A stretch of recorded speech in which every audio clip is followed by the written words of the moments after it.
Alright, Lunar New Year is here. Happy Lunar New Year, but how can it be complete without a Lego set, which we do have right here, and we can find out all about the special activities we do throughout this time. So let's get on with it.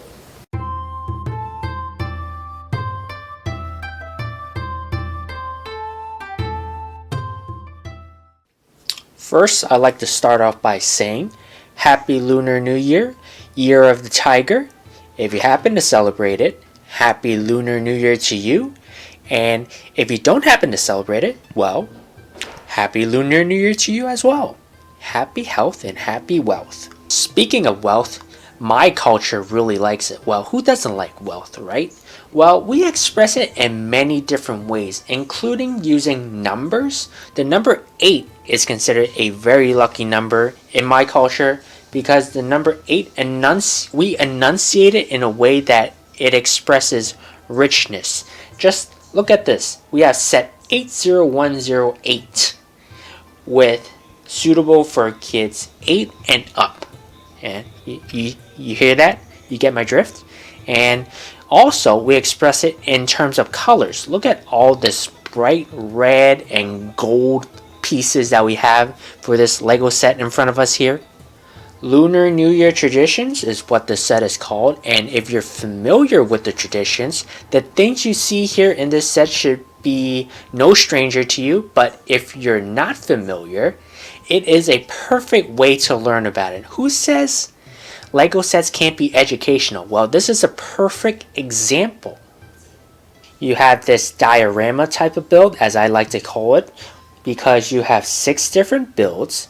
It's divided up into 6 different instruction manuals. You can either build it all yourself, which I did in this case, or if you have 6 people, you can each divide them up into whichever one you want to build and then combine it into this like a carousel kind of display. That's my first impression of it. It looks like a carousel, and I bet you would turn it. It turns like a carousel too. Well, maybe not exactly, but close enough. Each of these builds represents one activity one would do that takes place days before Lunar New Year up to day 1 or 2 of Lunar New Year.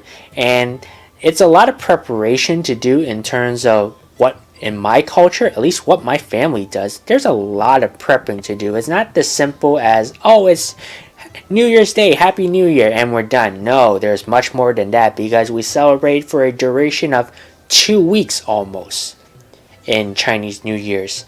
If you ask me if this is a repetitive build, I can sure say yes, because these bases here is basically built the same way with the same technique and almost the same pieces. You're going to have to build these 6 times for each diorama, and there are sure a lot of stickers, plenty of stickers to go around with, you sticker lovers. And let's go ahead and take a look at each activity that we do in terms of preparing for Chinese New Year's. Gotta start off with some spring cleaning. You want the house to look nice and tidy. You don't want the house to look dirty, especially when you have visitors coming by during New Year's.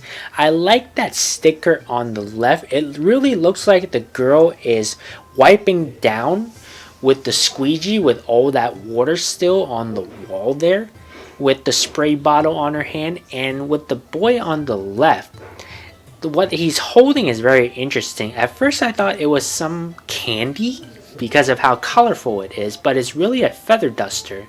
That's a very clever way, I should say, to build a feather duster like that, using those 1x1 flower stud pieces. That's very brilliant, and it turns out to look very good.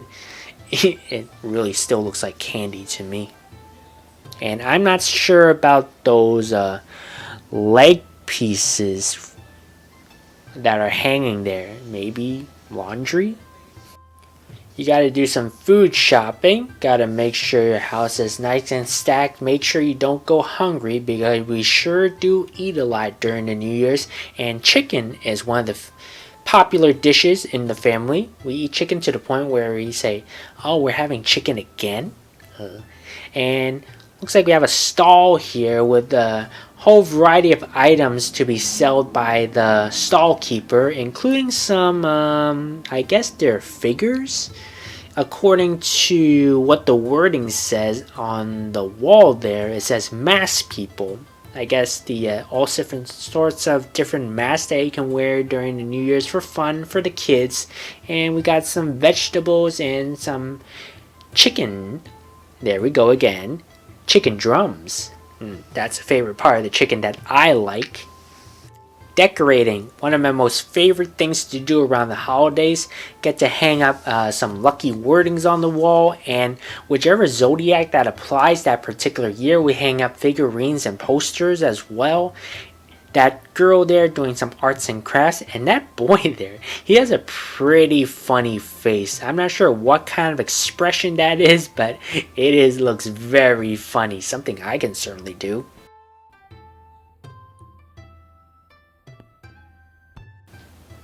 And that tangerine tree, it certainly looks, that's a very brilliantly built up tree, I gotta say, along with the red envelopes. And it's pretty, it brings a lot of good luck around the house by having a tangerine tree. Like any other way to welcome New Year's is by counting down, watching on TV, or some of us in New York here, we like to go to Times Square, but Chinese New Year's, we tend to stick around the TV or stick around the time, wait until it's 12, striking at 12, and we say Happy New Year, and we don't tend to stick around, at least in my family, stick around that late. We usually just go to sleep, but my mom is pretty busy in the kitchen doing a lot of prepping work, getting ready with all the foods and stuffs the following day. And we have a nice good mom and dad and daughter here. What are they watching? Looks like some guy as an announcer, and he's probably counting down as well because there's only 1 minute left until New Year's. Very interesting bill. It looks like making some lemon tea. And everybody's on their phone nowadays. Mom's on her phone, and the girl is on her phone, texting. One thing that many of us do on New Year's Day is go visit our elders. Yes, go visit Grandma and Grandpa and say Happy Chinese New Year's. And what do you know? They'll just give you red envelopes as for good luck and maybe some little bit of money for you to something to buy whatever you want. Oh, I don't know, maybe a Lego set. What is that I see? Is that a Lego set? No. Nice plant there too, of course. And we got a beautiful painting of a tiger. There are a lot of like tiger pieces or stickers, paintings picturing a lot in this set, and that's certainly one of them. Of course, your New Year's can't be complete without the presence of the God of Wealth, and look at that. Isn't he wealthy or not? Especially that big red pot full of gold and all this gold around him. He makes sure he brings you good luck around the years. So if you see him, make sure to say hi. Maybe he'll bring you good luck. One thing I also like about this set is how you can display it in all sorts of different ways. Besides the carousel type of display I showed you earlier, you can also stack these up on top of one another like you have right now, especially if you have limited display space in your household. And this is a way to save some space, and it certainly looks cool with the different levels. Gives you a pretty very dynamic view. And if you don't like that and have the space, you can certainly display it one by one horizontally like that in one go. That certainly looks very good itself. And certainly this set is overall really good with all the different types of builds and very colorful, I should say. Look at all these bright colors, like just like how New Year should be, brings us all joy and cheers. And this will certainly make a good display in the living room. Now with that said, I'm going to say once again, Happy Lunar New Year and Happy Year of the Tiger. If you haven't seen my Year of the Tiger promo video, I'll put it up here and you can certainly check it out. But once again, Happy Lunar New Year. We'll see you next time. And in the meantime, keep on building, of course.